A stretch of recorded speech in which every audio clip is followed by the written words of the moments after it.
marriage, family, child-rearing, the millennial generation, trends in society, politics, economics, business, religious liberty, the Constitution, public policy, foreign policy, military policy, tensions in the Middle East, abortion, homosexuality, pornography, sexual ethics, media, technology, history, and America's godly heritage.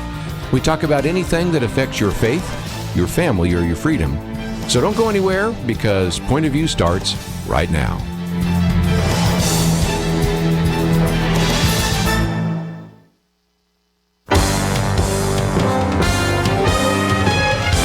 Across America, live, this is Point of View.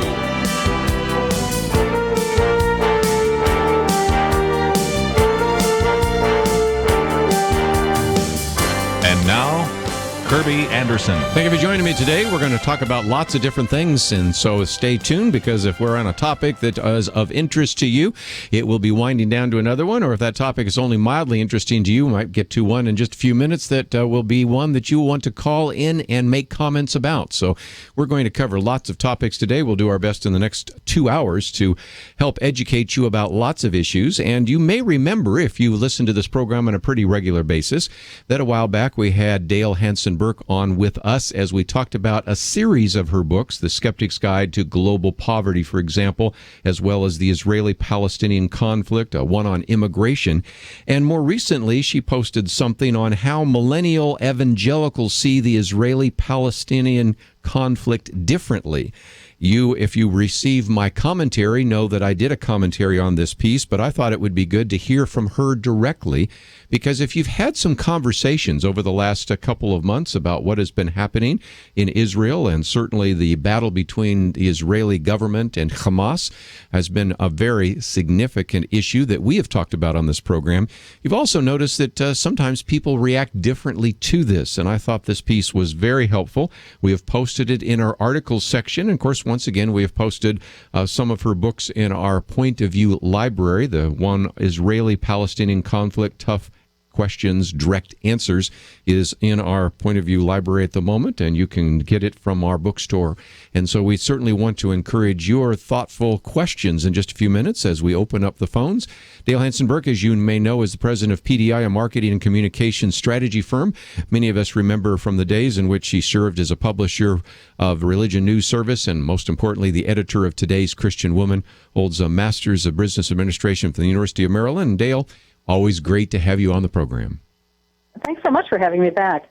You know, one of the things you wrote about is that when you were writing this book, you concluded that there were very significant differences. And this pulls together two themes in my particular radio program. We talk often about how the millennial generation views the world differently. I'm speaking in a church tonight on that very topic. And then we oftentimes talk about the Israeli conflict. But what I think is so interesting is you found that the younger you are, maybe the less likely you are to view Israel, Jewish people, and the nation of Israel in particular in the same way as the parents. And so in researching that, I wanted to educate our listeners about that. And let's maybe work on the first one. Young people see Israel as a modern state, not a biblical land. I would think if I were to go into a church tonight, talk to a baby boomer or maybe a builder generation, they would talk about the biblical land of Israel. They would talk about what they learned in Sunday school. But the millennial generation has really grown up with a different perception, hasn't they? Absolutely. And, you know, I think it's important to sort of frame this and not say that the millennials are necessarily less supportive of Israel. They just see it in a different way. And I think that's part of what's important for us as we communicate about things, because we can't make assumptions that, say, the older generation, let me just say my generation, holds about Israel, and assume that the younger people are seeing things that way. So, yes, I grew up, and I'll just use my own example, in a Baptist church in the Midwest, hearing about Israel. We never studied Israel in my school. Israel was a pretty young nation. Mm-hmm. There wasn't a whole lot of history to discover, to talk about in my history books. And so I really grew up just hearing about Israel in church. I really hardly heard about it in school at all. And I think it illustrates... Nowadays, nowadays, it's in every history textbook, and the kids see things on television, and, it's much more common to think about it Israel as a nation set in history. I think that's a good point, that first of all, they see it more as a modern state and a biblical land. The other issue that you talk about as well is young evangelicals value justice. Now, we've talked about that many times before, but again, if you are older, and you and I are at least in the same age group, we can think about, seeing films like The Exodus, so we can think, which were in the theaters. We can think of the stories we heard of the 1967 war, Six-Day War, Yom Kippur War. Israel is the David fighting a Goliath, but fortunately winning each time. Now, younger generation, those born after 1980, they see Israel, from their perspective, sometimes beating up on the West Bank, Hamas, whatever. I'm maybe using some loaded words, but you can see how that would be a much different view of Israel compared to the previous generation. Well, they really do see Israel as a powerful country. I mean, that is the one thing that, again, when I was growing up, as you say, I mean, the film Exodus is one of those things where you just saw this incredible, carving out of a nation, from nothing, and fighting against the odds to have a place to survive. I mean, Israel was all about survival when we were growing up. It was just the most amazing story of people who had no other place to go, finding a little corner of the earth where they could survive. And now, when you talk to young people, they say, well, Israel is like, it's like France, or it's like Italy, it's like any country, only it's even more powerful. And in most young people's minds, they see the might of the military, they see the modern state of Israel, and they say, hey, this is a really strong, powerful country. And it is, but they miss the fact that it is still vulnerable. And so that is often the mindset, that there's less vulnerability on the part of Israel. They see far more vulnerability on the part of the Palestinians. Very so much so. And back to this issue of justice for just a minute, because that relates to all the books in your theme, because whether you're talking about HIV, AIDS, whether you're talking about poverty, whether you're talking about human trafficking, whether you're talking about immigration, oftentimes this generation really tends to gravitate towards justice issues, and in particular, defend those who are the downtrodden. That's easy to see how everyone would agree when you are talking about things like human trafficking or poverty. But the split comes a little bit more evident when you talk about Israel and Hamas, Israel and the Palestinians, because they may be more likely to gravitate to Hamas as the downtrodden rather than Israel as the single nation the size of New Jersey, surrounded by Arab nations that want to destroy it. Yeah, I mean, I'm not sure about Hamas. I mean, I don't think there's a whole lot of sympathy for Hamas, probably not. Particularly, but for I the do people, think that, maybe. For the people. I mean, I think they see pictures of the people, and the people look, certainly the people in Gaza, and really everyone has sympathy. I mean, the people in Israel have sympathy for, the average person in Gaza. Nobody wants to, force people to live that way, but, it is something that people look at and say, especially the younger generation, and say, wait a minute, this doesn't seem fair. This is a very powerful country, as in Israel, against a far less powerful group of people. And so that sense of justice, which is the most important value of this millennial generation, justice is about, it's what they hold on to. And so that's where they start to feel concerned about what's happening to people in the Palestinian territory. Let's take a break, and when we come back, we'll continue our conversation for a few more minutes with Dale Hanson Bourke. If you'd like to join us, 1-800-351-1212. We have one of the books in her series, and you can find out about all of them as you click through there. We also have this article, How Millennials See the Israeli-Palestinian Conflict Differently, and we also have a link to Dale Hanson Bourke's website, so that is available on our website, pointofview.net. We'll come back, talk with her for a few more minutes, maybe take a phone call from you, and then move on to some other topics. All that coming up right after this.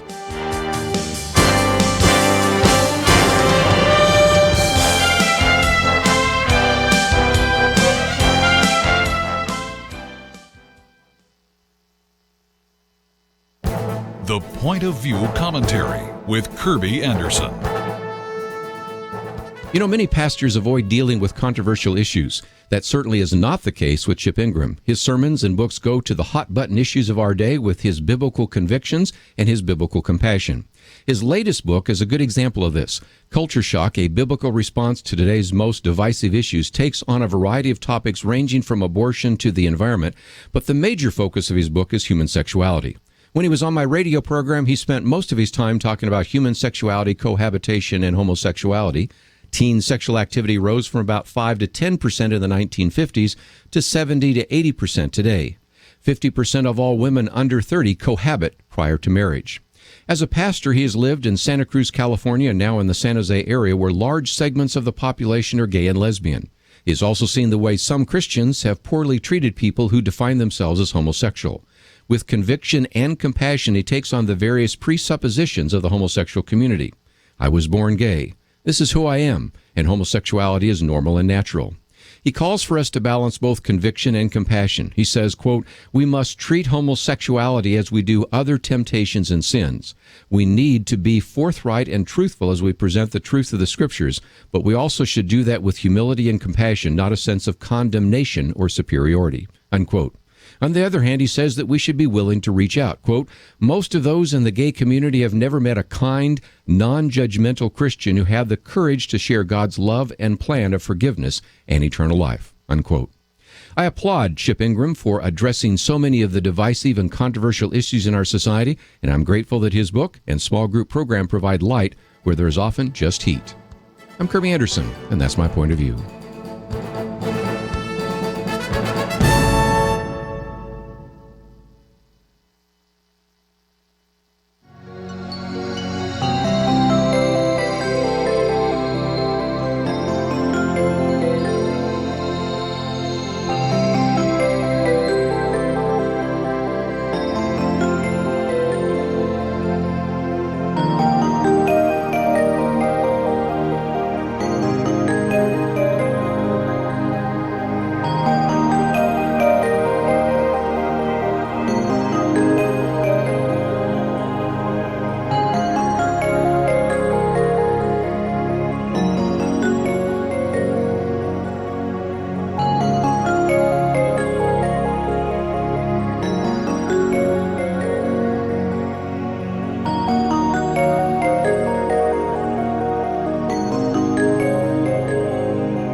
You're listening to Point of View, your listener-supported source for truth. Dale Hanson Bourke with us today as we talk about how millennials see Israel and Palestine differently. And if you'd like to join our conversation, 1-800-351-1212. Dale, I was just thinking, we have a trip that we are doing to Israel at the end of October, 10 days in Israel.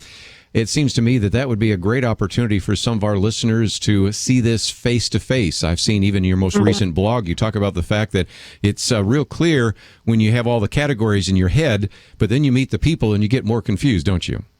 Right, absolutely. And there's a huge diversity within Israel. It's a fairly small country, a small population, really. But, one of the jokes is that, everybody in Israel has a different opinion.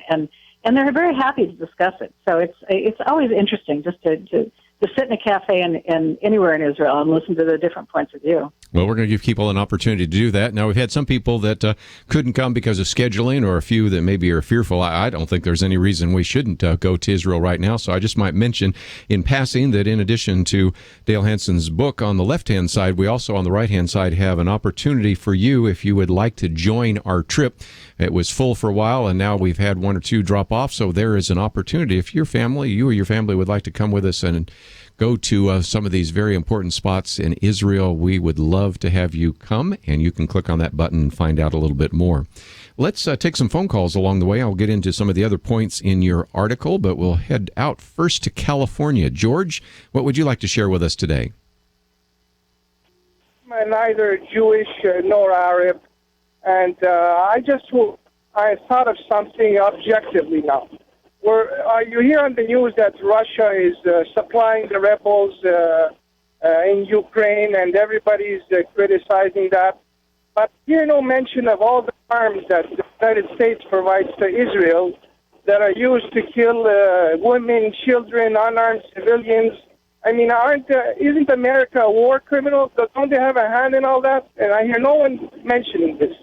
Well, first of all, we do mention the fact that the largest recipient of foreign aid is Israel from the United States. Now, I think that's pretty heavy-handed to talk about war criminals, but Dale, I'd love to have you jump in here for just a minute, because when we talk about even the recent conflict, we've seen time and time again how Israel is attempted to prevent any collateral damage. But when Hamas locates missile launchers and rocket launchers right next to hospitals and homes and things of that nature, it makes it difficult for them not to have sometimes ended up killing people that they did not intend to kill. So what are your thoughts? How do we think this through? Well, let me step back a little bit and just explain that I wondered about the amount of money being sent to Israel, again, partially because as a nation, we just sort of wonder, well, why do they need it? I mean, they're a fairly wealthy country. Do they really need that much aid? And then I looked into it and realized that really most of the aid that we send to Israel doesn't actually go directly to Israel. It goes through U.S. contractors. And so part of the reason that we continue to support so much aid to Israel is because, it's actually going to U.S. companies. That's true. And so, that's part of the reason, just in terms of political reality. No congressman's going to vote against something that's going to help, a major contractor in his area. So that helped explain to me. It's not like we're sending money overseas. We're actually sending it to contractors here who are then, manufacturing various things for Israel. Now, the fact is that some of the major denominations have started to say, well, in that case, we're not going to have our investments in those companies, because we do feel that that's not, a helpful thing. We don't like that some of these are defense contractors, or some of these are, creating bulldozers that maybe, are used against the Palestinians. So we are divesting from them. So that's part of what is called the BDS campaign, the boycott, divest, and sanction campaign. And there are people who feel that is the appropriate response. It tends to be a much more of a liberal point of view. But, there are people who are talking about that and actually taking those kinds of actions. So, sure. It's a different, it's another way to look at it. And, that's what some denominations are doing. Sure. Well, again, while we're talking about foreign aid, our second largest recipient of foreign aid until recently was Egypt. And, of course, a lot of people would say why we were giving to them when the Muslim Brotherhood and all the rest. So, I mean, politics is confusing. And, again, George may want to talk about war crimes and things of that nature, but I think we need a little more level head in trying to think through what should be our policies in the future. But just before we run out of time, I wanted to pick out your last 2 points, and they sort of come together, which I thought was kind of interesting. One of the reasons why millennial evangelicals sometimes see the Israeli-Palestinian conflict differently. Number 4, it's cool to be Jewish. And you talk about everybody from Jon Stewart to Adam Levine. And God's chosen people and may not want to be chosen. That is, interestingly enough, again, for those of us a little bit older, I count myself as a baby boomer, we see Jewish persecution and have seen it for some time. We've seen anti-Semitism for some time. We can remember a time when Jewish people were marginalized, to put it mildly. That is not the experience that millennials are having, and that also, I suspect, causes them to view the Israeli-Palestinian conflict a little bit differently. Absolutely. I mean, I still remember, when country clubs, openly said you can't be Jewish and joined this country club. Or, I had Jewish friends who really said, well, I can't go there. I'm not really welcome. And, the experience on most university campuses now, and one student put it very well. He said, I can't walk around wearing a T-shirt that says anything Christian or I will be criticized. But, everybody goes around with, he talked about a friend of his who has a T-shirt that says Super Jew on it. And he said, anybody can be out, being Jewish is really cool, but, being a Christian on a university campus now is really, it's kind of difficult. I mean, it's really, a different experience. So they're feeling, and I'm generalizing here, but a lot of the feeling is, hey, where's the persecution? I'm the one who's being persecuted. I don't see the Jewish students being persecuted. I feel like we are being persecuted. And so, that's a certain sense of what they're feeling, whether that's fair or not. I mean, obviously there's anti-Semitism in the world, and they're certainly aware of it. But I think the sense is that that doesn't really happen here, that in the U.S., they don't see the kind of anti-Semitism that we saw growing up, or certainly that we were aware had happened. I mean, even the Holocaust to them, for the most part, is ancient history. Yeah, I mean, it's like a not something footnote. that they can even, they can't imagine that it would even happen. Whereas, I think most of us grew up thinking, wow, I mean, that happened in our lifetime or in our parents' lifetime, and, it could happen again. We have to really guard against that. They don't see that as a possibility. Yeah, and I think it's so interesting. We had Kevin Sorbo in studio yesterday, and of course he plays that Professor Radisson in God's Not Dead, and he's just very critical of Christians. Of course, again, it's just a fictional idea, but it resonates because a lot of people have seen that. If you'd had a film where this professor is critical of Jews, you'd have to set it in the 1950s, maybe early 60s. It would not resonate at all today. And so I think it illustrates how things have turned around so much in just a short period of time. But you believe that we can bridge the gap, and it's certainly something that we should understand, and that's why you wrote the article. But before I run out of time, I want to again come back to your book series, because if people are interested in some of these hot button issues, whether it's the Israeli-Palestinian conflict, whether it's AIDS, whether it's immigration, whether it's global poverty, you certainly are encouraging people to read those books and to engage in discussions and Bible studies, and talk about how people can use some of those resources. Yeah, I really write these books, and I've heard back from most people think that it is a fairly neutral point of view. I'm not trying to convince you to think any one way. I just want people to have the facts and really to engage, constructively with one another. And an issue like immigration, where sometimes people in the church have very different points of view. I mean, I think that's fine, but I think it's good if we can have a constructive discussion within the body of Christ. And listen to one another. And that's what I think is so important. We need to get the facts, and we need to listen to one another. And education is something that we all, that we can all do more of, and especially on these difficult topics. Well, you've done a great job in educating us over the years, and it's always a privilege to have you on the program. Let's do it again sometime. Oh, I appreciate that. Thanks so much. Again, the article, How Millennial Evangelicals See the Israeli-Palestinian Conflict Differently. And we have information on our website so that you can find that article. We also have a link to Dale Hanson Bourke's website. And as we are going to the break, let me mention that since we are talking about Israel for just a minute, that we still have our trip in October. And because of some schedule changes and one or two people that said, well, I don't know about what's going on there, I think I've tried to illustrate on more than one occasion that I think we're going to have a very safe trip. Even while there's been conflict between Israel and Hamas right now, there have been trips going over there. And so if you've always wanted to go to Israel, and maybe cost has been an issue, we certainly have an opportunity here to have one of the least expensive but still excellent tours ever available to you. If you wanted to be in a small group rather than be one of 6 buses traveling up to Masada or something like that, this is a very small group. And so if you have been thinking about going to Israel, this is an opportunity for you, and we would encourage you to visit the website pointofview.net. Right-hand corner there, it says 10 Days in Israel with Kerby Anderson, and it has details and information, and we would encourage you to check out and find out a little bit more. For a while, we didn't have an opening. We do now, and so maybe that could be an opportunity for you or your family to go. Let's take a break. When we come back, going to put some issues on the table. Some people have been asking about the ALS Ice Bucket Challenge. Our commentary today also had a picture of the cost of college. We've got all sorts of issues to cover, and we will do that right after these important messages.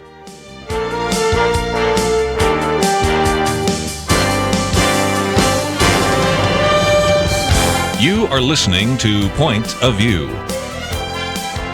For materials offered during the program, please write to Point of View, Post Office Box 30. That's Box 30, Dallas, Texas 75221. Zip 75221, or call our toll-free number 1-800-347-5151. That's 1-800-347-5151. The opinions expressed on Point of View do not necessarily reflect the views of the management or staff of this station.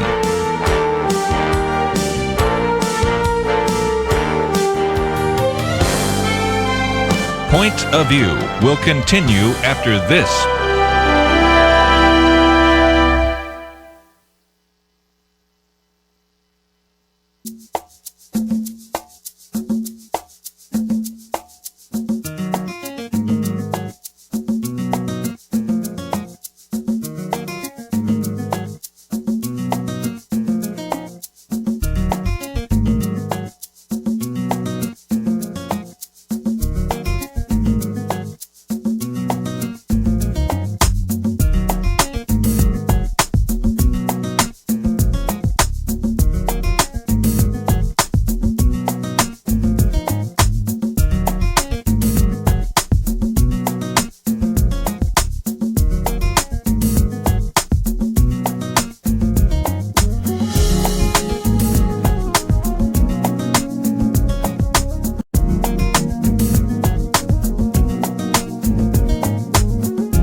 listening to Point of View.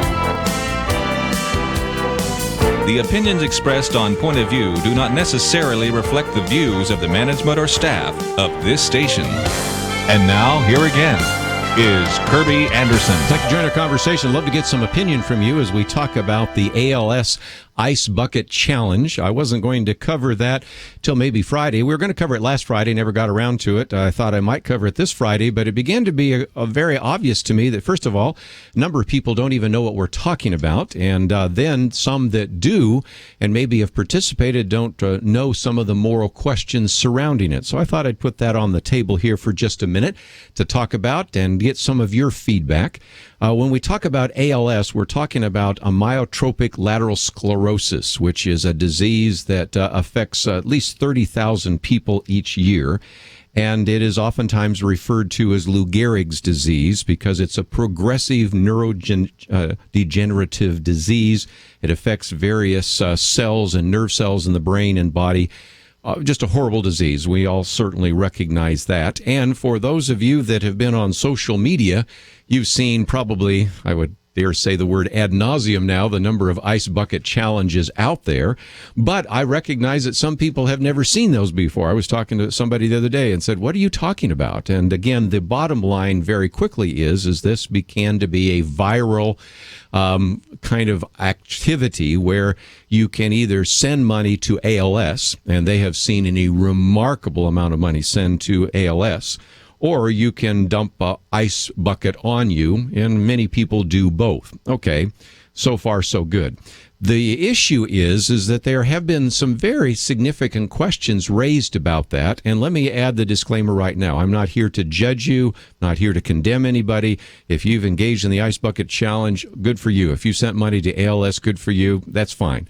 But I was just aware of how many people did not know that indeed the ALS group actually funds embryonic stem cell research. And I was reminded of that today when I received an email from Kelly Shackelford. He's going to be with us again on Friday, that he did not know that. And I thought, if he did not know that, probably a few others of you did not know that as well. And so I thought we would go through that for just a minute, but I'd love to get your thoughts. In light of some of that, what do you think could or should be done? What would be your response to some of this information? I'll read first from Brian Fisher. He's the co-founder and president of Online for Life. He's written a number of books on pro-life issues and talks about the fact that this has raised an enormous amount of money. When he wrote this, and this was a couple of weeks ago, it had already raised 15 times more than it had before at this time of year. I think it's up to the 30 plus, almost 40 times as much. I mean, it has been a phenomenal fundraising campaign. But he also goes on to say, I desperately want a cure for ALS to be found. But from what I understand, the suffering, pain, and degenerative nature of the disease are horrible, and that is certainly the case. It wreaks havoc on the victims and their families. But he says what most people don't realize is that the ALS Association supports and is currently engaged in embryonic stem cell research. In other words, they support the practice of killing unborn embryos for medical research. If you go to the ALS Association website, I'm quoting from it now. It says, adult stem cell research is important and should be done alongside embryonic stem cell research, as both will provide valuable insights. Only through exploration of all types of stem cell research will scientists find the most efficient and effective ways to treat diseases. So first of all, it obviously raises some of these pro-life concerns. And if you have been reading maybe in some of these various websites, a religion news service, for example, for the ALS has talked about the fact that currently they do have studies for embryonic stem cell research. Also, you see some of the concerns being raised by such people as Reverend Michael Duffy, Deacon Greg Kandra. I just mentioned, of course, this one by Brian Fisher and some others. And the one that Kelly and I were trading back and forth, Keith Fournier has written about this, why I said no to the ALS Ice Bucket Challenge. Embryonic stem cell research is deadly. And he goes in to once again remind us that this Ice Bucket Challenge supposedly now has raised about $60 million. So we're getting into almost 50 times as much at this time of year than last year. So it has been a tremendous fundraising campaign. but the questions that people have raised about the use of embryonic stem cell research are very concerned. Keith says the ALS Association uses some of the funds raised in its work to fund embryonic stem cell research. One simply cannot do evil to accomplish good. The moral error of consequentialism is one of the oldest of moral errors. It is running rampant these days, even with some Christian communities. He says it was exposed by the Apostle Paul in his letter to the Romans, and he's talking about Romans 3, verses 7 to 8. It's clear in the unbroken tradition of the Christian church. Then he quotes from one of the Catholic catechisms, and also quotes, and let me quote from this particular diocese that said, quote, over the last few weeks, in an attempt to raise awareness about the debilitating disease of ALS, people around our diocese and around the country have participated in the Ice Bucket Challenge. This challenge invites people to make donations to a charity of their choice to support further research to treat and cure ALS. The ALS Association is the largest organization researching this disease, but they went on to say Catholics may not be aware that the ALS Association uses embryonic stem cell research to research the cause, treatment, and possible cure of the disease. Because it involves the destruction of human life, embryonic stem cell research is contrary to the moral teaching of the Catholic Church, which upholds the dignity of human life at every stage of development. Catholics and Catholic organizations cannot morally contribute to this kind of research. We go on with a lot more, but I'd love to get your thoughts. Do you think that should be a reason not to participate in this challenge? Do you think maybe an alternative?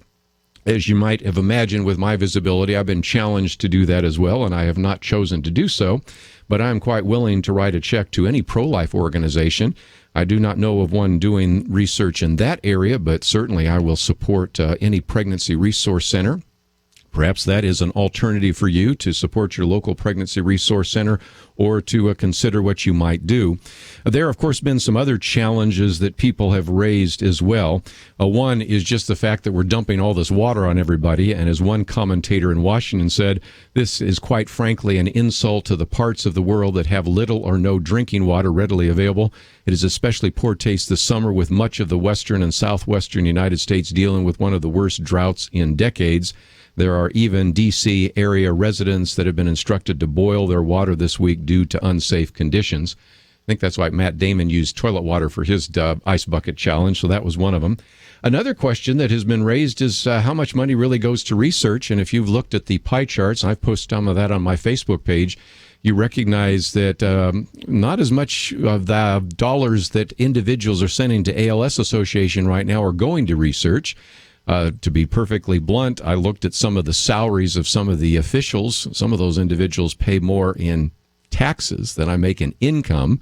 When you add up administrative costs, staff salaries, the lobbying expenses, PR and development and fundraising, you begin to recognize if I could directly fund research, even if I had no moral questions about embryonic stem cell research, I might be better off. But I'd love to get your thoughts. What about this ALS Ice Bucket Challenge? Is this just something we should ignore, or is this something that maybe we should indeed get involved with?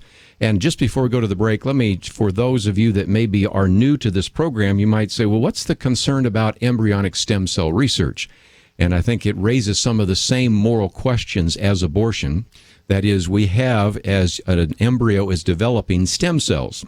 And those stem cells are called stem cells because, like the stem of a plant, they actually produce everything else. From the stem comes flowers and fruit and all sorts of things. Likewise, the embryonic stem cells in an embryo can produce the 210 different kind of cells in your body. That could be skin cells or heart cells or lung cells or bone cells or whatever. And when we use an embryonic stem cell, first of all, it destroys the embryo, so there's moral questions. But more importantly, we simply have not figured out how to control those embryonic stem cells. And so they just randomly produce all kinds of cells. And so the result of this has been, and if you've ever been to our website, and we can post to this again, they've done kind of a countdown on the successes of adult stem cells. And there's, last time I looked, and the number's probably higher now, but last time I looked, there were over 70 different categories of diseases that have been actually treated, and in some cases cured, but in most cases treated with adult stem cell, and 0 for embryonic stem cell. So even apart from the biblical concerns, the moral concerns, If you go in and watch a game where the score is 70-0, you'd pretty much be convinced that one team is winning. That's one of the reasons why in some of these various states, there's been such a push to get taxpayer dollars to fund embryonic stem cell research, because the research is certainly going the other direction, and any investment capital is going to go on the winning side, and the winning side has been on adult stem cell research, which of course does not raise any moral questions, and as a matter of fact been very effective. But what are your thoughts? Just before we take a break here, I want to give the phone number again, 1-800-351-1212, 1-800-351-1212. Your thoughts about the ALS Ice Bucket Challenge, the funding of ALS, and whether or not it raises moral questions by using embryonic stem cell research. Let's take a break. We'll take some phone calls right after this.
Now, back to Point of View, your listener-supported source for truth. Talking about the ALS Ice Bucket Challenge and some of the moral questions that seem to be surrounding it, as well as many others. And if you'd like to join the conversation, number calls coming in, but still room for you, 1-800-351-1212.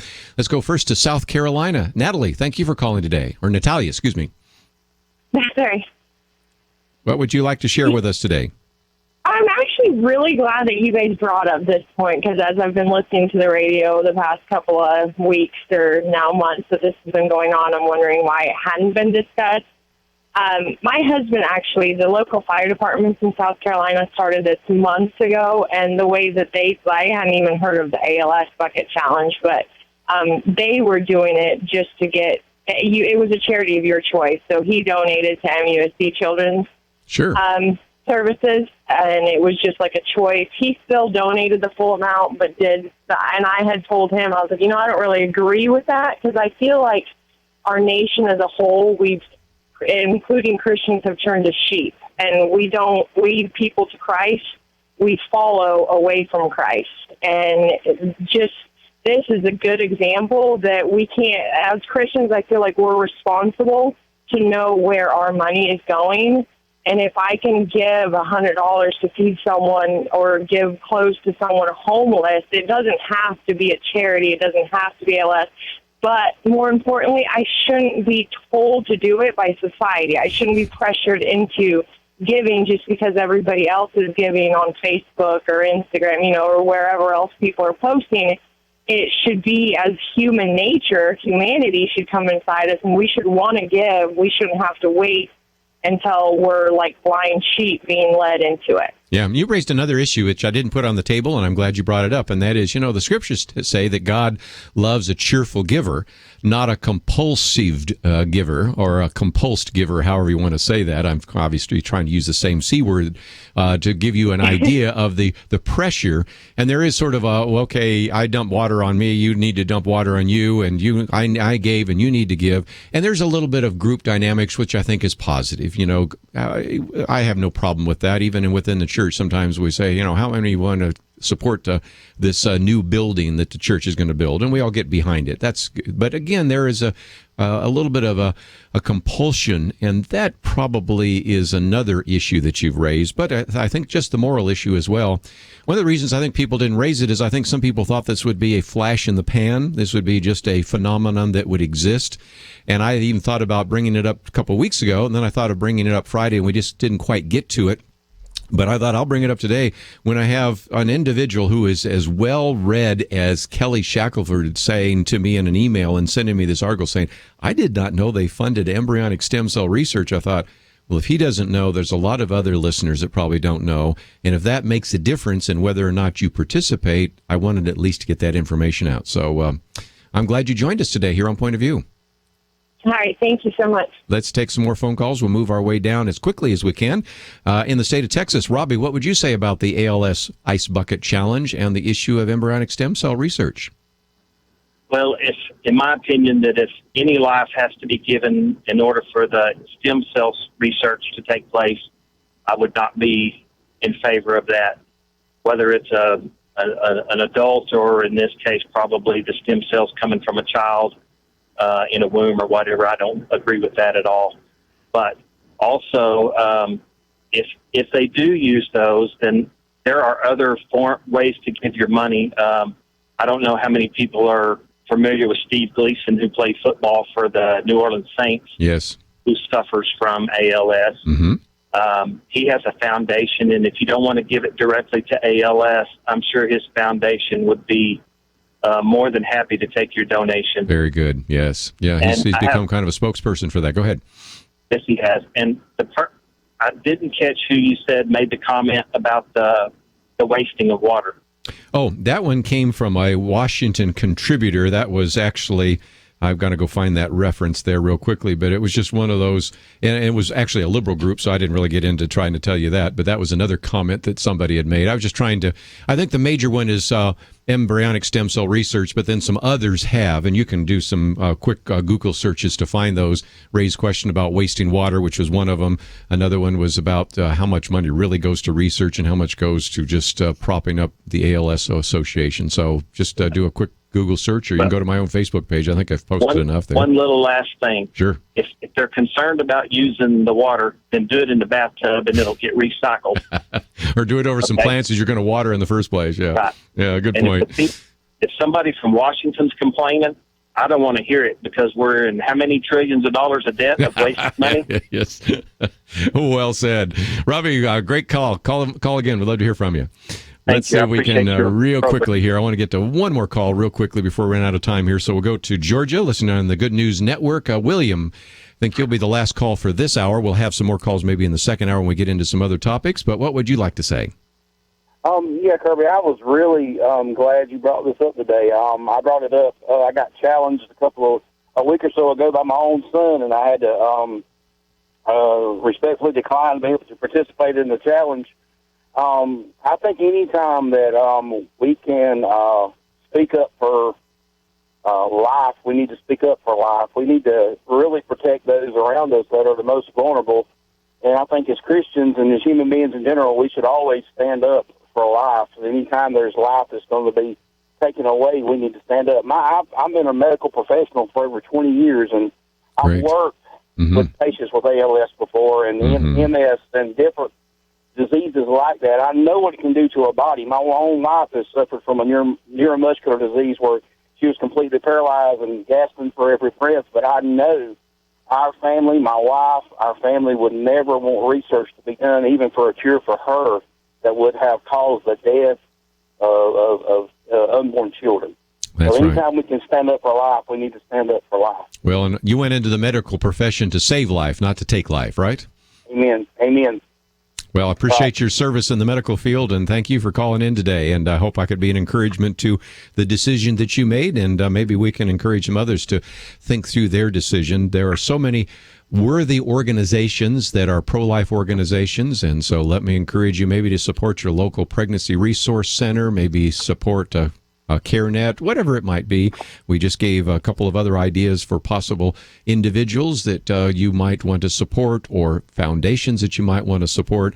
And so that, again, is just a reminder that certainly this is a horrible disease, amyotrophic lateral sclerosis, which is a progressive neurodegenerative disease, and he also mentioned MS, which is multiple sclerosis. So you have different sclerosi, if you will, that are on the nerves, and this has always affected people in very negative ways. About 30,000 Americans at any one time have this condition. There are some prominent individuals that have it, and if you felt that you wanted to support that, certainly feel free to do so. I don't want anybody to come away from this conversation thinking that I'm judging them or condemning them, but I am saying there's just some information that maybe you did not know.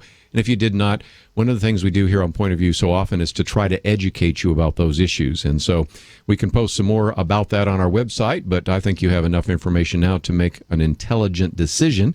And if you do not know about some of the concerns about embryonic stem cell research, maybe we can do a future program on that as we have in the past. We have various articles that you can find and read about, and those are all available as you do a search on our website. And as we are mentioning that, let me encourage you, as you go to the website, to find a couple of things that we have indeed posted. One of those, of course, is the conversation we had in the first half hour about how millennials see the Israeli-Palestinian conflict differently, and if that's something of interest to you, that is available on the website. We also, of course, have some of the information about our Israel trip that is there as well. And then we've posted, since we've been talking about the Middle East today, a couple of my books and other resources. For example, my book on a biblical point of view on Islam, that's in our Point of View library. We also have a CD series of the best interviews we've ever done on turmoil in the Middle East, and it's kind of a who's who of various individuals that we have put together. People like John Bolton and Frank Gaffney, Representative Louis Gohmert, Gary Bauer, Joel Rosenberg, Robert Spencer, Dr. Jim Dennison, and many, many others. So if you would be interested in that 4-CD album of the best interviews we've ever done on the subject is also available on our website. And as you go there, I hope that you will not only click on the button to get involved. If you aren't already receiving emails where we send some of this information out, we also would encourage you to click on that button that says donate. We are dependent upon your financial gifts to bring these programs to you. And after a long summer, we certainly need to hear from you. So if you can help us out financially, click on that button that says donate, or you can send a gift to Post Office Box 30, Dallas, Texas 75221. Across the nation, this is Point of View. For materials offered during the broadcast, please write to Point of View, Post Office Box 30. That's Box 30, Dallas, Texas 75221. Zip 75221.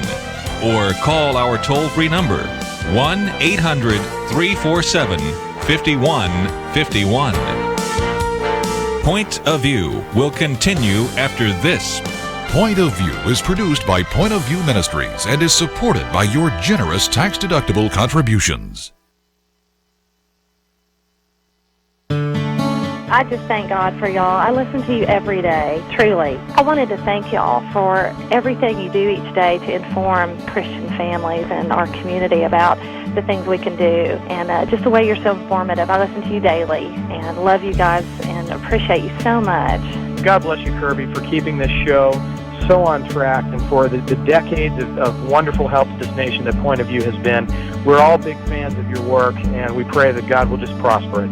As a Christian, over the years that I've followed this program, I am constantly challenged to be on guard and to evaluate what's going on. And if for no other reason, to protect the caliber and the truth of your programming, I need to participate and to back your program financially to ensure that the truth stays out there for people to hear, to view, and to be a part of.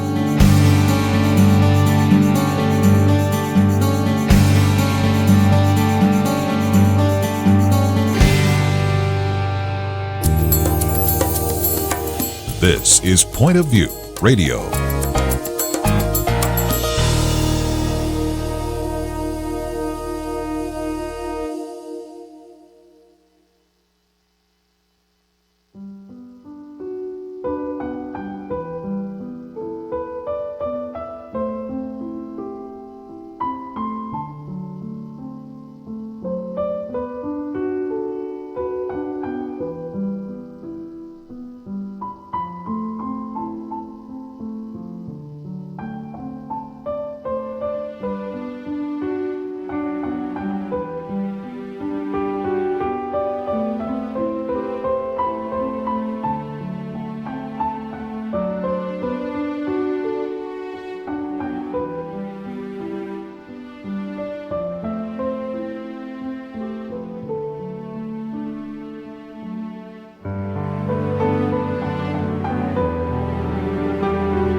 Hi, this is Kerby Anderson. You know, each day we take on the tough issues and provide a biblical perspective to them. The topics we cover are wide-ranging: apologetics, theology, prophecy, creation and evolution, intelligent design, marriage, family, child-rearing, the millennial generation, trends in society, politics, economics, business, religious liberty, the Constitution, public policy, foreign policy, military policy, tensions in the Middle East, abortion, homosexuality, pornography, sexual ethics, media, technology, history, and America's godly heritage.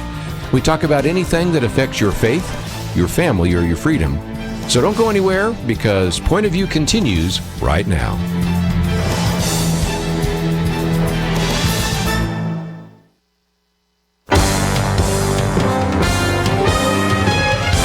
Across America, live.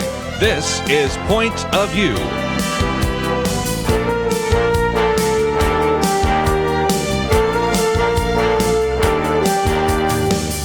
And now, Kerby Anderson. Second hour, if you'd like to join our conversation at any point, 1-800-351-1212. We'll take some more phone calls from the previous hour a little bit later.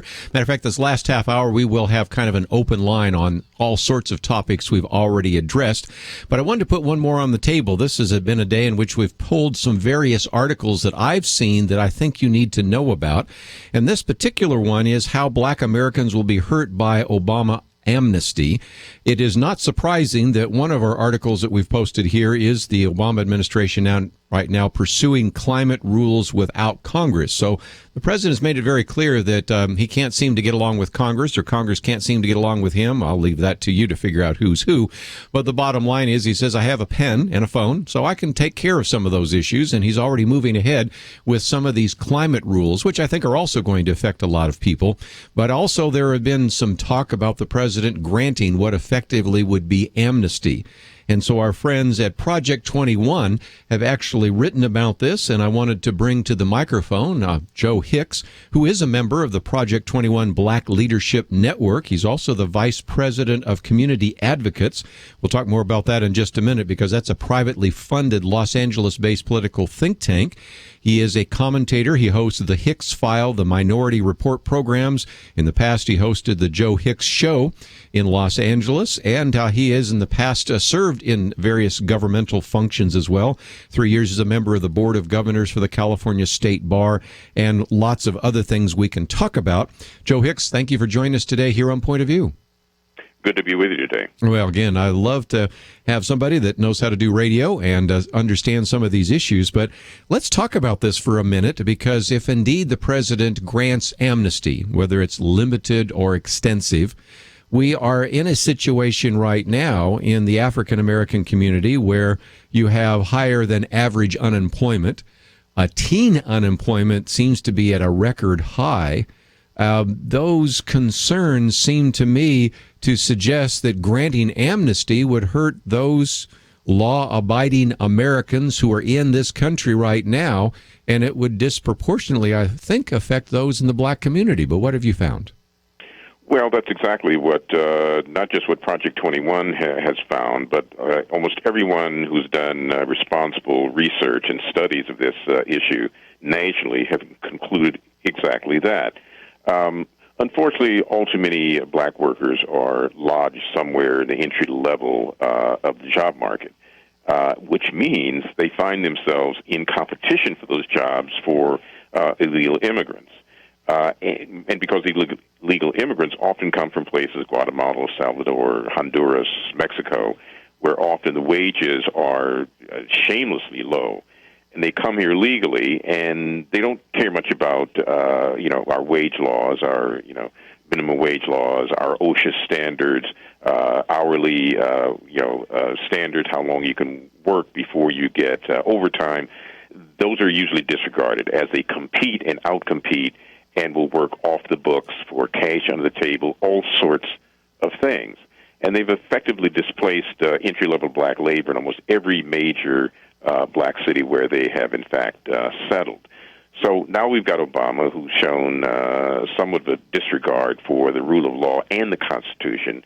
He's trying to do an in-run around Congress, and with a stroke of a pen, do a presidential order that would grant amnesty to upwards of 11 million illegal immigrants, including some of these, young people we've just seen recently pouring over the border, largely into Texas, but then to find their way into other parts of the country.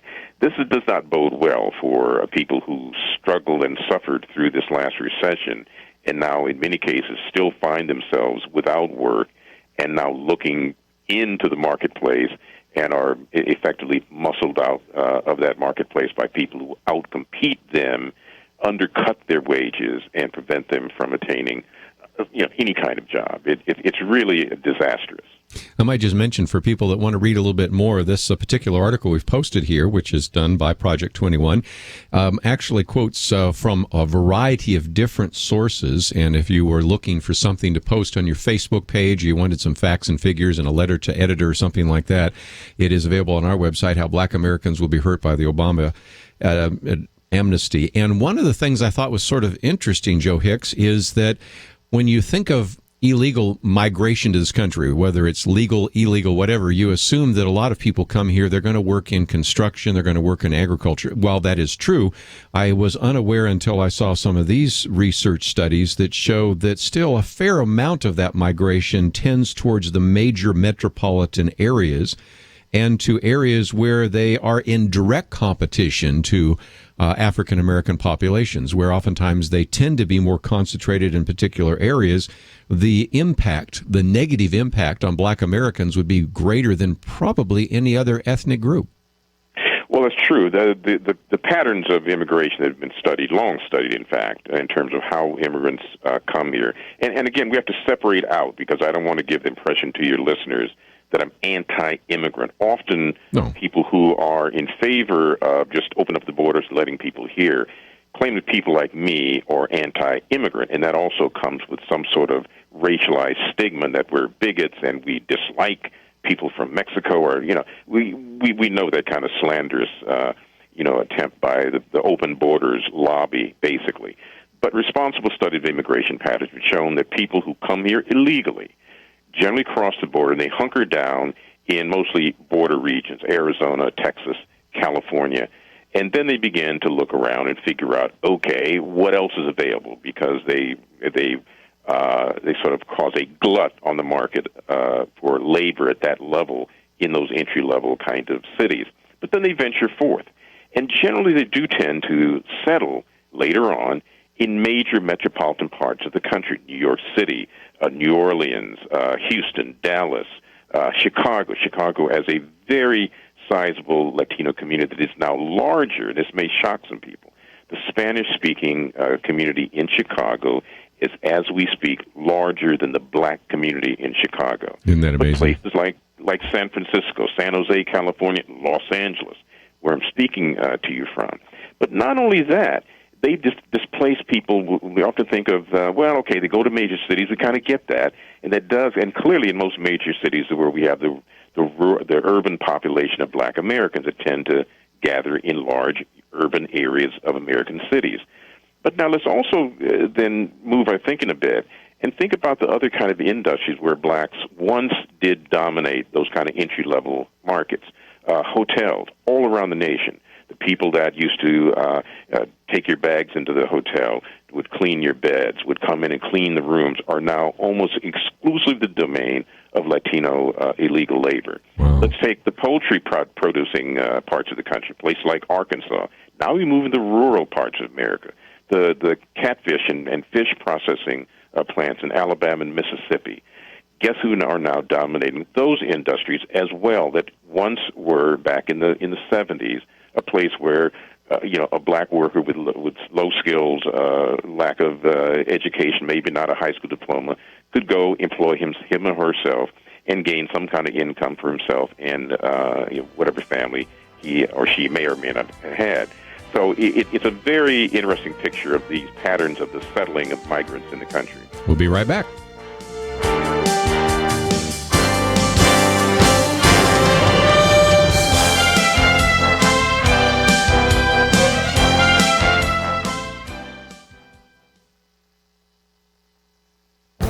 The Point of View Commentary with Kerby Anderson.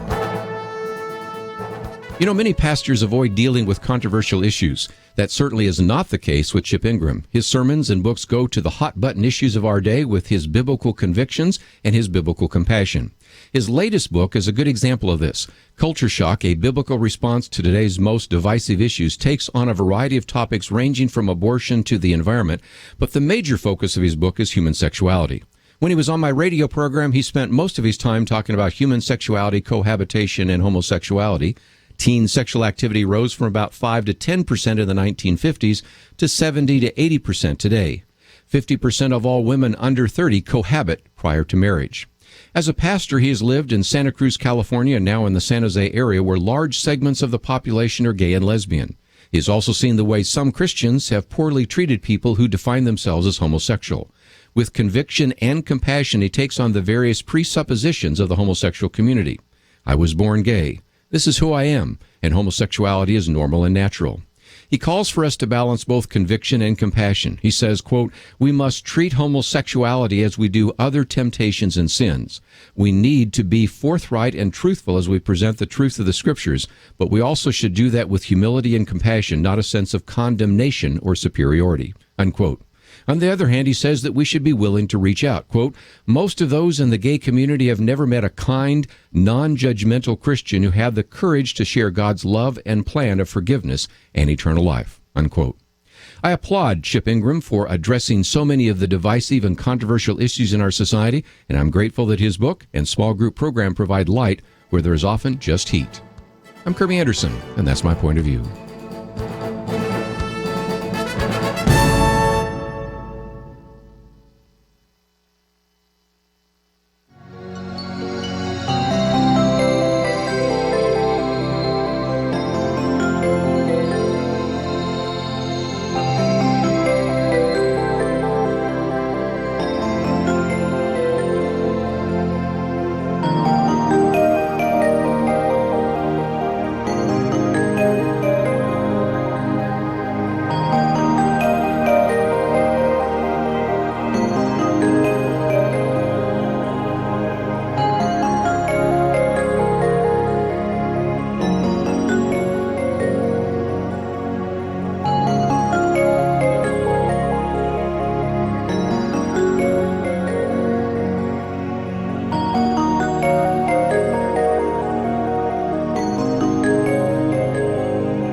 You're listening to Point of View, your listener-supported source for truth. Joe Hicks with us today. If you'd like to join our conversation, 1-800-351-1212. Talking about the article, Obama's amnesty plan would hurt black Americans. And if you'd like to join us, 1-800-351-1212. Joe Hicks, as I mentioned before, is a member of the Project 21 Black Leadership Network. And in just a minute, I want to talk about also the organization he is currently with as Vice President of Community Advocates, which is a group in Los Angeles. He, in the past, has been the Executive Director of the Southern Christian Leadership Conference in the greater Los Angeles area. That was a civil rights group started by Martin Luther King Jr. And while we're talking about Hispanics, I know that you also worked with Cesar Chavez and have even testified in front of Congress about, I guess, some of the mythology surrounding him. So you certainly have had connections with, obviously, the African-American community, which you are a member of, as well as the Hispanic-American community. This isn't seen as anti-immigrant, but there are consequences to granting blanket amnesty, and I fear that one of the groups that will be hurt the most would be the African-American community, don't you think? Well, that's been almost historic. You know, we clearly saw a period beginning, I guess, in the 1980s or so, where we had this upsurge in illegal immigration. And there also grew, obviously, a political movement that was encouraging that was opposed to border enforcement, that was opposed to the rule of law, a kind of a y'all come kind of attitude, and a political assumption that to return people to their countries of origin who came here legally was somehow the wrong thing to do. It was racist. It was oppressive. It was just morally wrong to do, to send people back to their home countries. Well, we have to ask, we've always prided, America at least, has always prided itself in being a land of laws and regarded the rule of law and the Constitution, all these things, as being very important things to safeguard. And if we ignore border laws, if we basically say there's nothing to prevent anybody in the world from picking up and moving here, this makes no sense. As a nation, we have to decide who we want to come here, why we want them to come here, and why their being here brings some added good to the nation. There's no nation I can name on the face of the earth that doesn't have some kind of policy that undergirds immigration with the rule of law. If you want to come, this is why you can come here, and we will decide whether or not you can stay. Only in America does this sort of laissez-faire kind of attitude about immigration seem to now dominate, particularly in the White House. And I think that is a problem, because if we allow people that come here, unlike earlier periods of immigration where America was this shining light on the hill that people wanted to come and join and be a part of and assimilate and become part of the fabric of the nation, now we have people that see America as an ATM. They can come, they can decide whether they want to stay or not, they can work here, they can send money back home. They themselves, because they have no investment in America, may at some point return to Mexico or Guatemala or El Salvador because there's no commitment to the idea of what America is. Italians, Jews, Germans, Irish, Russians, they all came here in that early wave of American immigration, fleeing oppression and coming to something that was a better idea that they wanted to join. That's not exactly what we have now in the form of today's illegal immigration. That brings me to another question. You certainly talked about the rule of law, but the issue of assimilation. And I know as I've gone to your website, a community advocate, you talk about, and let's just use Los Angeles as an example, even there you have less interaction across racial, ethnic, and religious lines. I mean, if you go to Los Angeles, and this is true of other cities, but we'll use the place where you are right now, there are various groups, but they're sort of almost barrios. There's almost sort of a balkanization. And that certainly has always been the case with immigration. But eventually the Polish community, the Italian community, the Irish community, they all became Americans because they adopted sort of this American ideal. You now have polarization racially. You also have a polarization that is resulting from those who come to this country who really have no investment in America. They have not gone through a process of naturalization. And America is more of an ideal and an idea and less of a people. You know, everybody in Japan is Japanese. Everybody in Sweden is Swedish. And if you're not, you're an outsider. But here we are a multicultural group. But if we don't eventually have the melting pot, we just have sort of a balkanized America. And that's what you seem to be finding even in the Los Angeles area. True? Well, you do. And that's something I've been writing about and noting for. I mean, I grew up in this city. I've lived here just about all of my entire life. So I've watched the demographic shifts and change as various groups, the Koreans, the Chinese, the Filipinos, other groups have come here. And much of that is, I would argue, to our good. America is what it is because we are and have always pretty much been a very diverse nation. But people who had a common vision about what it meant to be America, and they bought into that because they tended to understand you need a common culture, a common language, and common ideals to make a nation work. Those are the things that hold a nation together, and we could certainly, in that, throw in a common faith-based understanding of the world. Now, what we have is the left in this country, for several generations now, have argued against the notion of a melting pot, and they argue instead that people should be valued for the differences that they bring. And they encourage this notion of almost a balkanized sort of pattern of people priding themselves in being Mexican, priding themselves in being black, priding themselves in being anything else other than American. So what we have now are basically a group of hyphenated Americans outside of good old-fashioned traditional Americans who came here and sort of figured that out, that, being a hyphenated Italian American or an Irish American, it didn't work so well. They're just Americans. And they kind of stepped away from that years and years ago. as they understood the value of assimilation into something larger, the melting pot. Now there's a political argument being waged by America's left against that notion. Now, inherent in that, I would argue, Kerby, are the seeds of America's demise. Mm-hmm. Because if you don't have people who buy into the common idea and ideals of what it means to be an American, and that crosses all lines of skin color and ethnicity, and to some extent, except potentially all too many Muslim Americans, you have the seed for the destruction of a nation if there isn't those kind of common bonds. So there's something very dangerous in what we're watching here in terms of Obama's poised pen granting yet more amnesty. Now, we have to remember, just for a minute, because you have other things you want to move on to, but we have to remember that Ronald Reagan got tricked into this once, back in the 1980s. Mm-hmm. He granted amnesty. He had a serious discussion with the Democrats, the opposition party, and said, listen, I'm going to grant this, but only if you will agree to finally close the borders and enforce the border laws under those kinds of grounds. Will I grant this amnesty? And at that point, it was something minuscule, like 6 million people were fraction of what we're talking about now. Some people even estimate it could have been as low as 3 million, but that's right. A rounding error now to what we're talking about.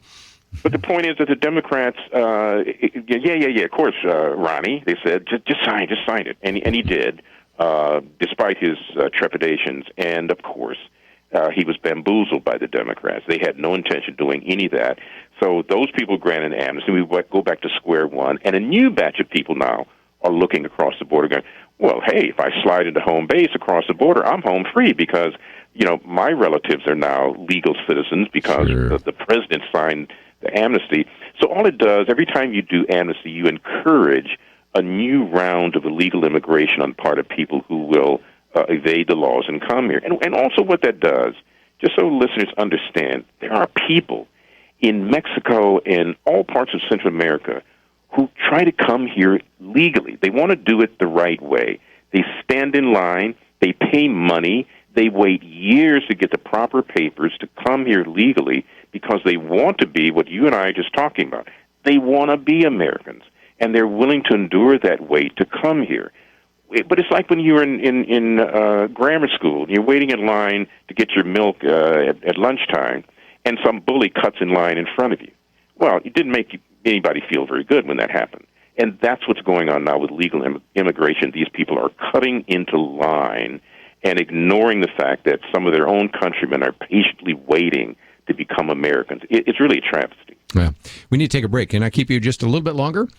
Sure. I would love to do so. And if you have a comment or question for Joe Hicks, this last half hour is going to be an open line, but I did want to let you know a little bit more about some of the work that he's doing through community advocates, and maybe talk a little bit about any positive things we can do when we're talking about record levels of unemployment. So if you would like to join us in this last half hour, 1-800-351-1212. We'll carry on Joe Hicks for just a few more minutes, and also encourage you to go to a couple of websites. We have one for Project 21, and then the other organization we just mentioned a minute ago, Community Advocates, which is the group that he is with, and those are available on our website, pointofview.net.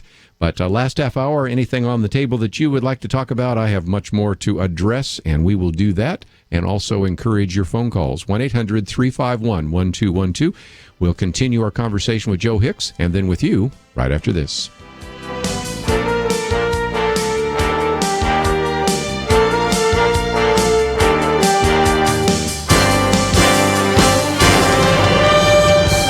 You are listening to Point of View.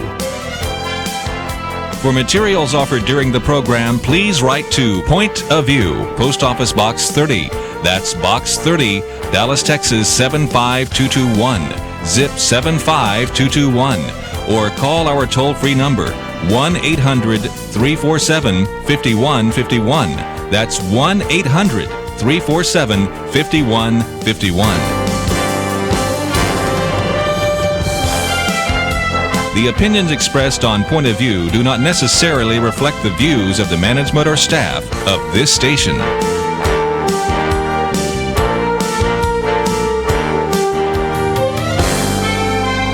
Point of View will continue after this.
You are listening to Point of View. The opinions expressed on Point of View do not necessarily reflect the views of the management or staff of this station. And now, here again is Kerby Anderson. Final half hour, if you'd like to join our conversation, 1-800-351-1212.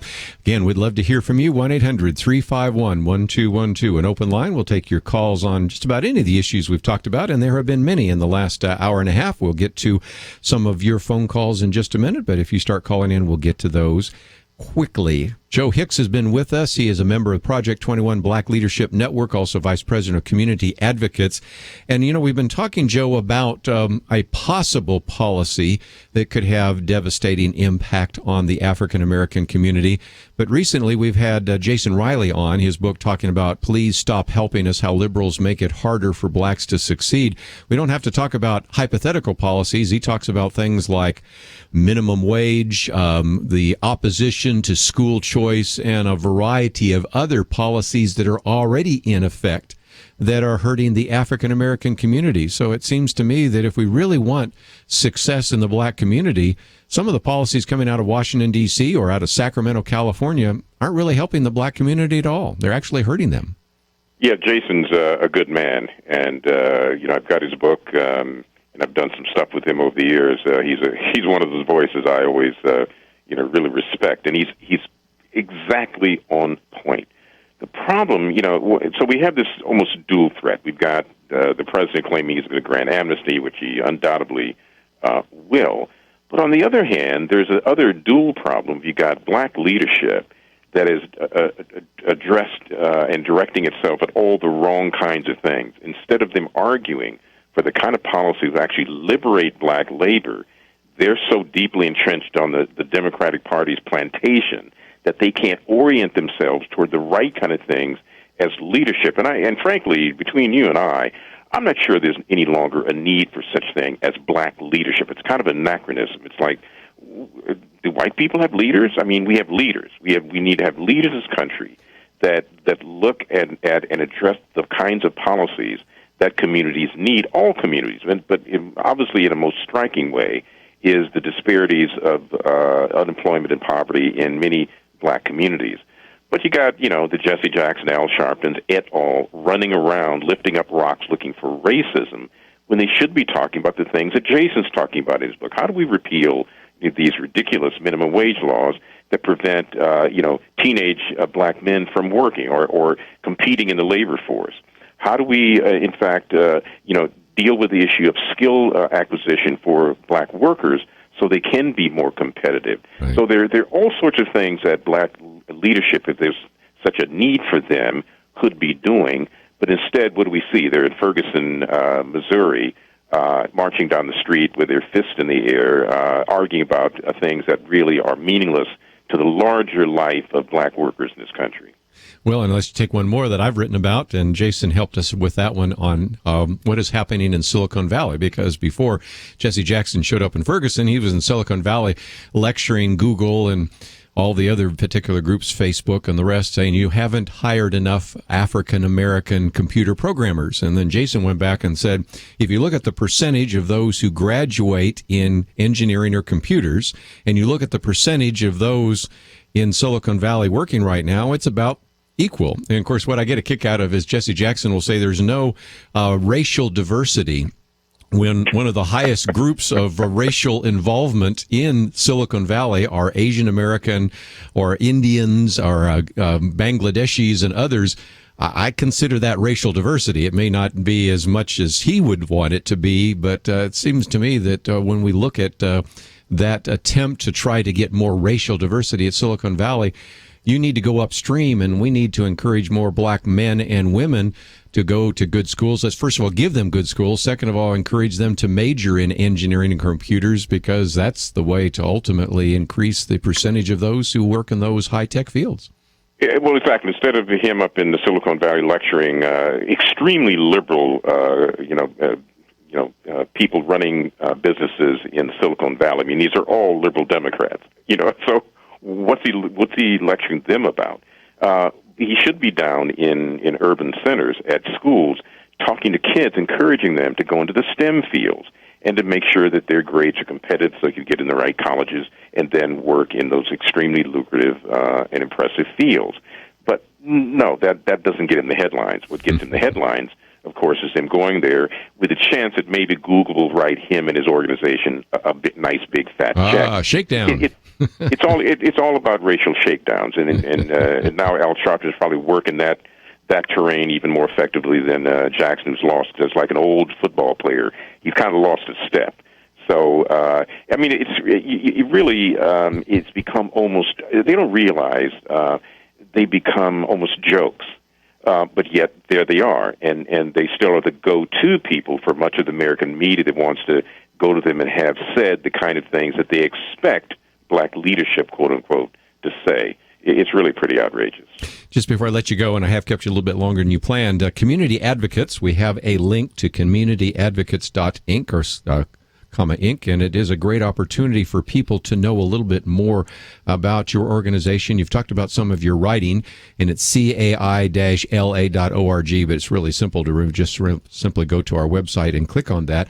As they do so, they can find out some of your writing, and that is something I would encourage people to do and learn a little bit more about some of the things that you've been writing about over these last few years.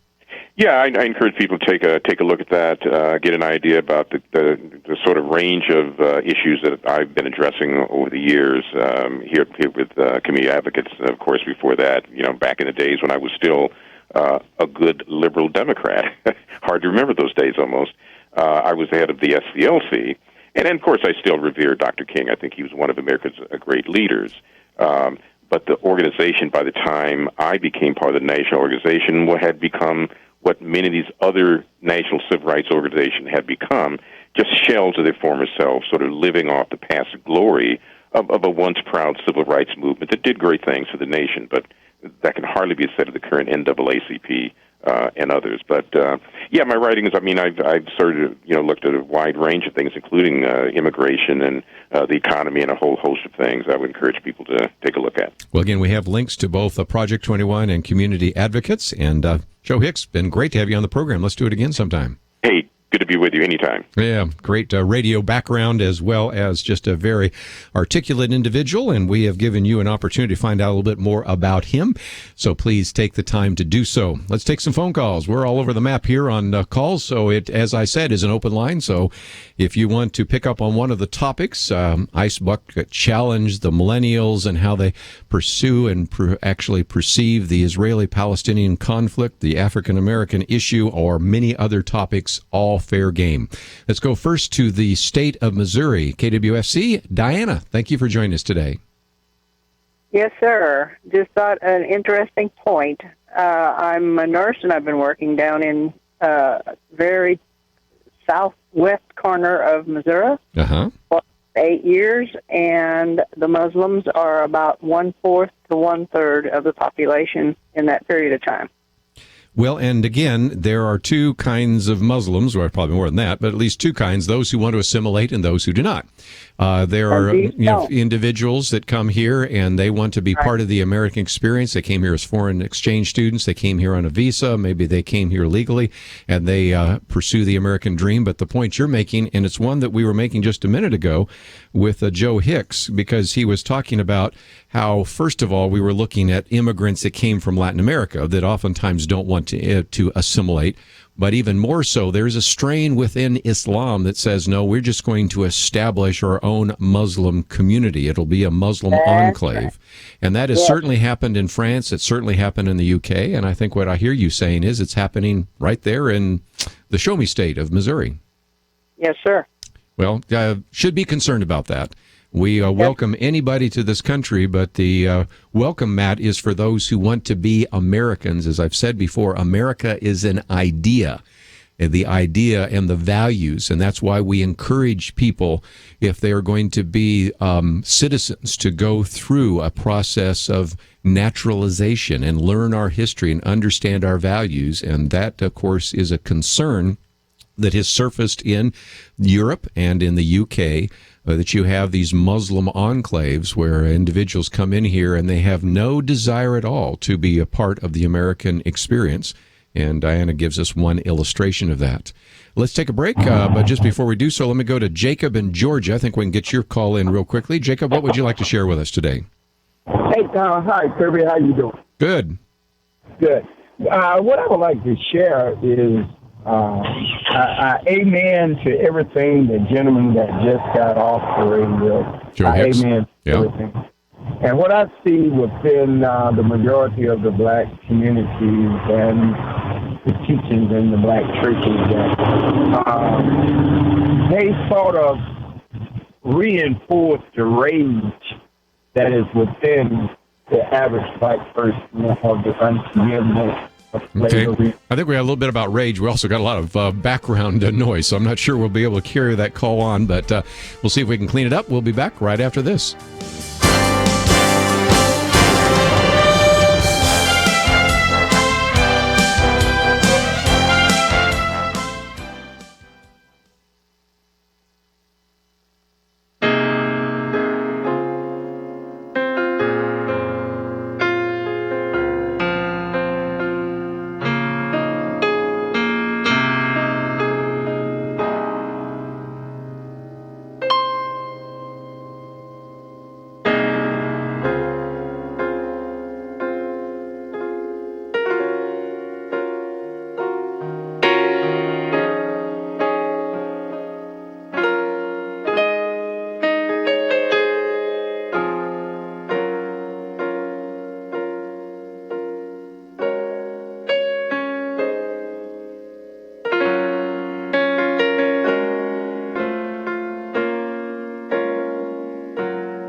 Now, back to Point of View, your listener-supported source for truth. For a few more minutes, if you'd like to join our conversation, 1-800-351-1212. Have Jacob on the line. I think we've been able to clear up some of that background noise. Jacob, continue your conversation with us.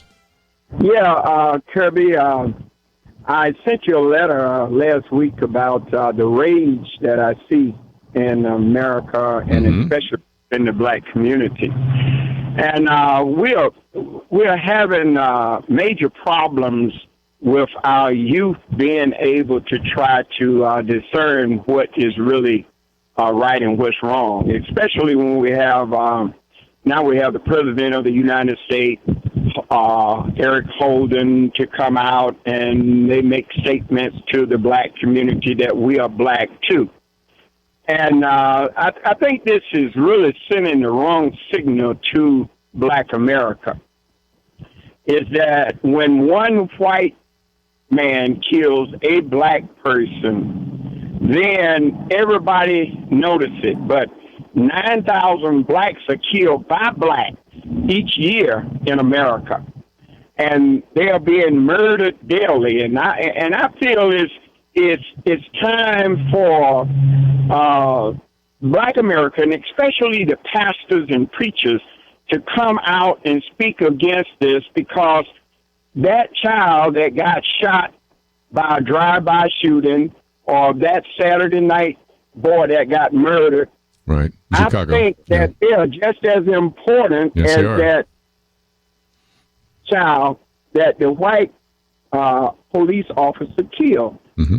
And when we have the church and the pastors getting in the pulpit, and they are specifically dealing with these situations, but they're not dealing with the situation that is destroying the black community, I think, it's time for us to wake up. Yeah. And, one of the reasons I haven't spent a lot of time talking about Ferguson is I think you give too much attention to something which is a tragedy. First of all, we don't know all that happened, but even more so, it happened to one individual. I've been trying to focus on things that are going to affect all of our listeners. I mean, if you are concerned about your employment, your wages, whatever, you're going to be affected dramatically by amnesty. You're going to be affected by the other one that I've posted here about what happens if the president does move through some of these climate change rules, what that's going to affect your cost of living. And so sometimes it's easy to follow what is in the headlines and to focus on what happened in Ferguson, Missouri. But as you point out, forget all the things that have been happening in Chicago, but even more so to not even pay attention to some of the policies that are going to affect everybody that's listening to this broadcast. Right. That's right, Kerby. And I think it's about time, for especially, I want the white pastors to speak out against it, and I want the black pastors to speak out against it, but especially the African-American pastors got to see the destruction and that's going on in the black community, and the stuff that our young black boys with the rappers and everything preaching hate and all of this stuff, they need to go against that. The rappers are not teaching them how to love. They're teaching them how to kill one another. Well, Jacob, I appreciate you calling, and we gave you a national forum here, and I'm sure many people heard you and want to act on that. And I will try to come back with some programs that deal with that as well. So I certainly appreciate you calling in, and appreciate the fact we were able to work it out so we could hear you a little bit better in that segment. We're just about out of time, and I wanted to mention a few things just so that you have some resources. We just very quickly in the first hour, in the last half hour of the first hour, talked about the ALS Ice Bucket Challenge. You might say, I'd like to read a little bit more about what you just talked about. And the good news is Shamila put this on our Facebook page. So if you go to our Facebook page right now, you will see that we have the ALS Ice Bucket Challenge. Do you know who you are supporting? And number one, it goes into the two questions that I put on the table. Question number one is, what is actually being funded through the ALS Association in terms of embryonic stem cell research? And then a second one that I mentioned, there is a pie chart there that shows how, at least up until last year, the expenses were actually allocated. And what you find is that a fairly significant amount of the money that was sent, at least last year, went to administration, fundraising, and then what's called public and professional education. So more than half went to that. Only 27% or 27 cents out of every dollar goes to research. So if individuals are sending money and they believe that they are funding research, well, that's true. A little more than one out of every $4 is, but it's certainly not as much as many people might think. That one also has the, interesting enough, the salaries of the individuals that actually are part of the ALS group. So you have some of that information, and I wanted to encourage you to go to our Facebook page. As you go to our Facebook page, you can hit the like button. We would really encourage you to do that if you have not done that. That gives you a chance then to see some of the things that we have been posting. And even during the program, we post information. And if you go to the Facebook page, you'll see that we've posted one on ALS. Of course, we've posted information about how the millennial evangelicals see the Israeli-Palestinian conflict. And then you'll even see the cartoon that Andrew posted today on our show threads.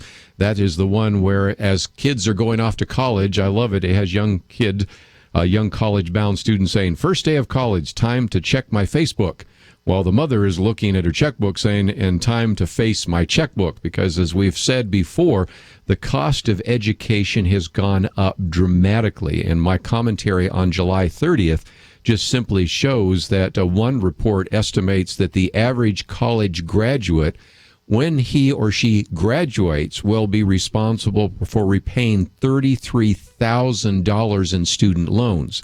That amount has tripled in just 20 years. Those of us that sent kids to college a few decades ago breathe a sigh of relief, but this is one of the concerns that we have. There is no market force in college, and that is every time colleges raise their expenses, the universities are able to get away with it because then the student loans are provided for a greater amount. Students and parents are taking on higher and higher levels of indebtedness that they've never taken on before. And I suspect what's going to happen, in case you say, well, I don't have any kids going to college, you're going to get to pay for it. Because we already have right now a program that the president has implemented called the Pay-As-You-Earn program, which says that students who qualify need only to pay 10% of their discretionary income for a maximum of 20 years. You recognize some are graduating with high amounts of debt and very low-paying jobs, which means essentially we as the taxpayers will be paying off all of those student loans. And so this little cartoon here is a reminder of the sticker shock of going to college right now, but it's also a reminder that some of the policies being implemented are, in a sense, requiring all of us to pay for kids to go to college. And that seems strikingly unfair for those of us that are already paid for our own kids to go to college, or for individuals that never went to college in the first place. So we, again, encourage you to go to the website, pointofview.net.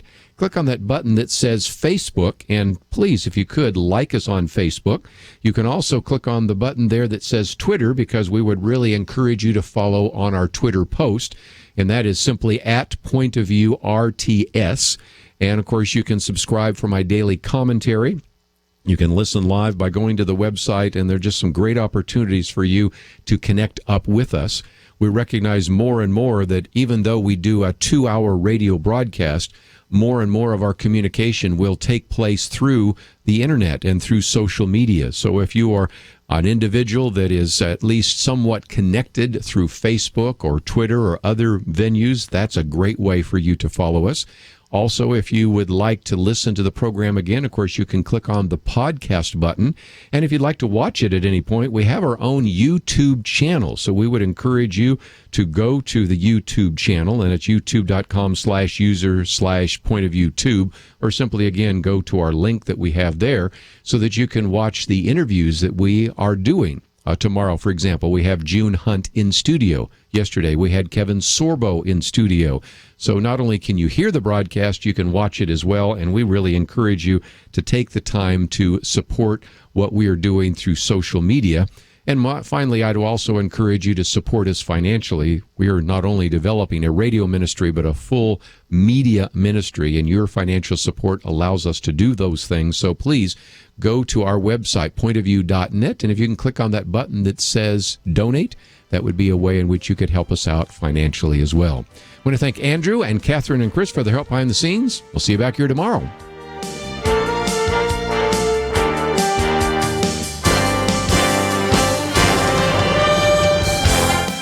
You have been listening to Point of View. For materials offered on the program, please write to Point of View, Post Office Box 30. That's Box 30, Dallas, Texas 75221. Zip 75221. Or call our toll-free number, 1-800-347-5151. That's 1-800-347-5151. Point of View is produced by Point of View Ministries and is supported by your generous tax-deductible contributions.